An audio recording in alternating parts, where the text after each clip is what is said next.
Hello भाई, जय माताजी, जय श्री कृष्ण बधा मित्रों ने। तो आज આપણે બનાવવા છે સમોસા પાઉં। હવે સમોસા પાઉં કેવી રીતના બને એ બતાવી દઉં છું ફટાફટ।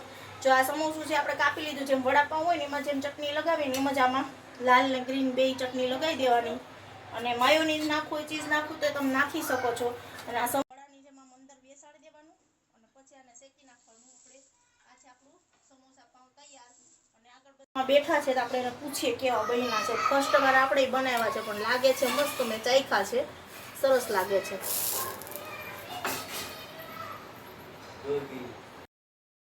દર્શન જમવા બેસી ગયા, મારા પપ્પા બેસી ગયા ને કિરીટે બેસી ગયા। કેવા થયા કિરીટ?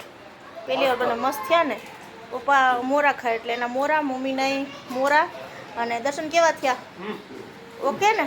વડાપાઉં જેવા ભાવે કે ન ભાવે? આ ભાવે, સરસ। હાલો તો મહેમાન આવ્યા છે ને મહેમાન અટાણા અમારા બેન ને બહાર રમાડે છે, આવે પછી આગળ બતાવીએ ગા। એટલે ભાઈ જો અમે જમવા બેસી ગયા છે સમોસા પાઉં ખાવા, અને આ અમારા મહેમાન આવ્યા છે। આજના મહેમાન છે ને છેલ્લે જમવા બેઠા છે, એટલે કેવા લાગ્યા એ કહેશે। અને મારો વિડીયો સારો લાગ્યો હોય તો લાઈક કરજો, શેર કરજો અને સબસ્ક્રાઈબ કરવાનું ભૂલતા નહીં। Bye bye. મસ્ત છે, મસ્ત છે। એ ગુગુ જાખી દેવ પંજુરા